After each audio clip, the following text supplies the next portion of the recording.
আমি এখানেই কিন্তু আলুর দম খাওয়া শুরু করে দিয়েছি। আর সত্যি বলছি, অসাধারণ হয়েছিল। আমার বাড়িতে এই আলুর দমটার ডিমান্ড সব থেকে বেশি হয়, কারণ এটা কম মশলায় এবং ঝটপট তৈরি হয়ে যায়, আর খেতে তো দুর্দান্ত স্বাদের হয়। প্রথমেই লাগছে আমাদের ছোট আলু। আমি এখানে নতুন ছোট আলু ব্যবহার করেছি এবং লবণ দিয়ে সেদ্ধ করে নিয়েছি, আর খানিকটা এইভাবে সেদ্ধ করে গ্রেট করে নিয়েছি। তারপর এখানে মশলার মধ্যে লাগছে জিরে, ধনে, মৌরি, আর নিয়েছি এলাচ, লবঙ্গ, কয়েকটা গোটা লঙ্কা, আর নিয়েছি গোলমরিচ। এগুলোকে একদম শুকনো খোলায় হালকা আঁচে ভেজে নেব। এই মশলাটাই কিন্তু সব থেকে বেশি ফ্লেভার আনবে আমাদের এই আলুর দমে।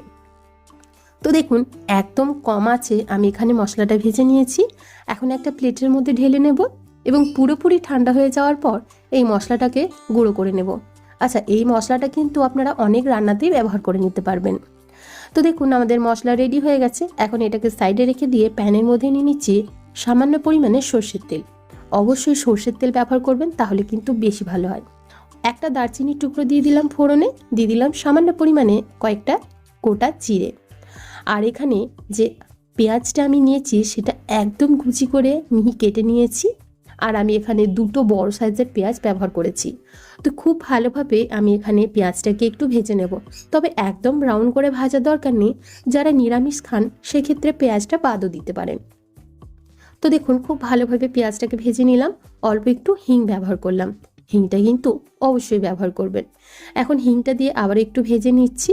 তো দেখুন, একদম লাল করে ভেজে ফেলিনি, একটু ব্রাউন হয়েছে। তার মধ্যেই দিয়ে দিলাম আমি 1 চামচ পরিমাণে গ্রেট করে রাখা আদা।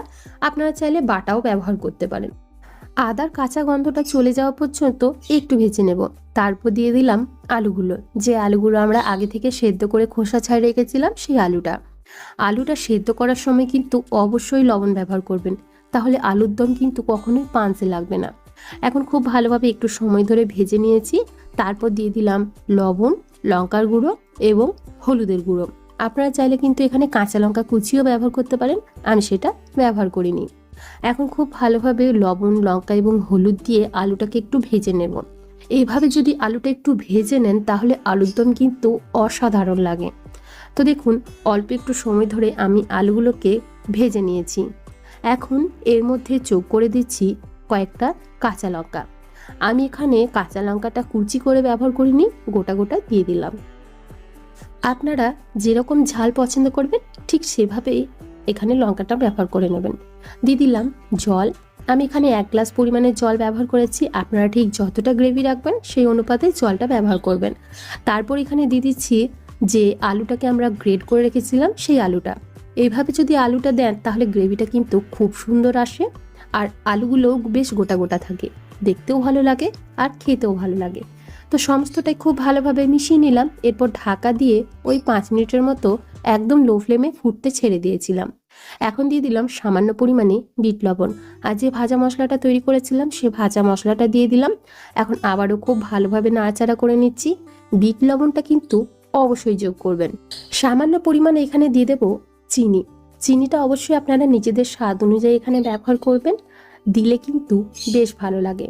দিয়ে দিচ্ছি এখানে বেশ খানিকটা ধনে পাতা কুচি, আর দিচ্ছি একটা স্পেশাল জিনিস, একটু তেঁতুলের জল। তেঁতুলের জলটা যদি দেন এই আলুর দমে, দেখবেন কি অপূর্ব স্বাদ আসে। তো আমি বেশ খানিকটা তেঁতুলের জল দিয়ে দিলাম। এখন দিয়ে দিচ্ছি ভাজা বাদাম। এইভাবে আলুর দমটা একবার তৈরি করে খান, রুটি, লুচি, পরোটা, কচুরির সাথে খেতে কিন্তু অসাধারণ লাগে, আর একদম কম মশলায় কিন্তু। খুব ভালোভাবে সমস্তটা একসাথে মিশিয়ে নিয়েছি। আমাদের আলুর দম কিন্তু একদম তৈরি, একদম অন্যরকম কিন্তু স্বাদে অসাধারণ। আমি এখানে কড়াইশুঁটির কচুরির সাথে সার্ভ করেছি, আপনারা যে কোনো কিছুর সাথে সার্ভ করতে পারেন। আমি কিন্তু আর লোভ সামলাতে পারিনি, আমি এখানেই কিন্তু আলুর দম খাওয়া শুরু করে দিয়েছি, আর সত্যি বলছি অসাধারণ হয়েছিল। তো আপনারাও এভাবেই তৈরি করুন, আশা করি ভালো লাগবে। আমার চ্যানেলে নতুন বন্ধু হয়ে থাকলে চ্যানেলটিকে সাবস্ক্রাইব করে আমার পাশেই থাকুন। আজকে এখানেই বিদায় জানাচ্ছি, আবারও হাজির হয়ে যাব অন্য কোনো দিন অন্য কোনো রেসিপি নিয়ে। ভালো থাকবেন, সুস্থ থাকবেন। ভিডিওটি সম্পূর্ণ দেখার জন্য অসংখ্য ধন্যবাদ। বাই।